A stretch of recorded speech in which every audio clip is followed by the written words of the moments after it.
there were two objectives for the motion of no confidence. First, to save parliamentary democracy and force the Prime Minister of India to stop speaking in foreign parliaments and come to the Parliament of India and make his speech here. Our second objective was that people of Manipur deserve justice. What we saw, that after days of struggle, their India alliance succeeded in forcing the Prime Minister to come to the Lok Sabha and make his statement. Unfortunately, the Prime Minister does not feel compelled to go to the Rajya Sabha. But the second objective remains unfulfilled: justice for Manipur. In fact, instead of justice, I saw injustice inside the Lok Sabha when the two MPs from Manipur were not allowed to speak. I begged repeatedly to allow the two MPs of Manipur, because they represent Manipur, not these ministers, not the BJP MPs who have spoken so far. It is these two MPs from Manipur representing the will of the people who are here, and their hands and mouth have been taped shut. And that is what the BJP is trying to do, to cover up for their failures in Manipur. My three questions remain unanswered. One, why hasn't the Prime Minister made any plans to go to Manipur? Two, why hasn't the Prime Minister made any concrete statement on Manipur? He's only spoken for 30 seconds so far. And three, why hasn't he asked his Chief Minister to resign? It is only arrogance which makes them blind to the pain of the people of Manipur.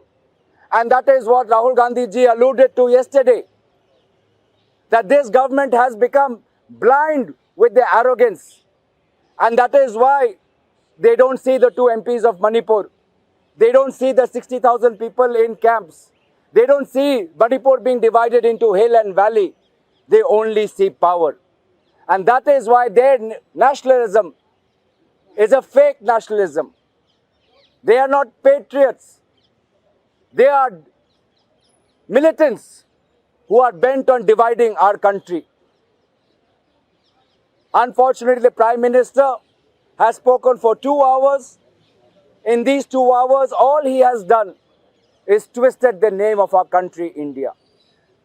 There is a Congress phobia inside that we can see, because the Prime Minister spent most of his time blaming the Congress party. No doubt, seeing the unity of the India parties in front of him, shouting India, India, has spooked the Prime Minister.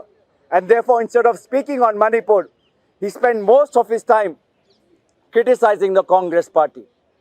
No matter his speech, we are confident that our parties stand united for a common vision to save and protect the values of our constitution, to preserve the values of our civilization, and to preserve the integrity, fraternity, liberty and equality, rights and principles that is enshrined in our constitution.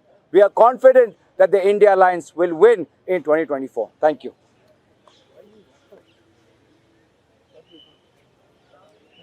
And as I said, because for 2 hours he didn't speak on Manipur,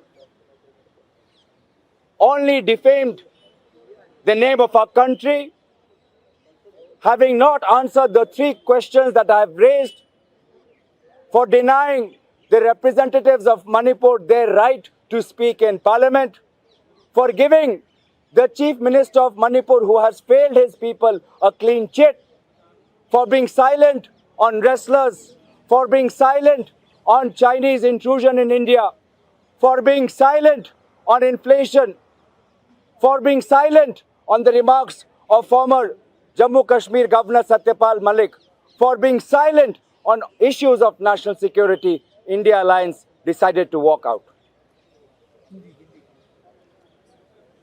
मैं आखिरी का part Hindi में बोलना चाहता हूं कि क्योंकि प्रधानमंत्री मणिपुर पे कुछ नहीं बोले, क्योंकि प्रधानमंत्री महंगाई पर कुछ नहीं बोले, क्योंकि प्रधानमंत्री चीनी घुसपैठ पे कुछ नहीं बोले, क्योंकि प्रधानमंत्री पूर्व राज्यपाल सत्यपाल मलिक पर कुछ नहीं बोले, क्योंकि प्रधानमंत्री हमारे कुश्ती के खिलाड़ियों के आंदोलन पर कुछ नहीं बोले। इन विभिन्न कारणों के मद्देनजर रखते हुए इंडिया अलायंस ने आज पार्लियामेंट से वॉकआउट किया।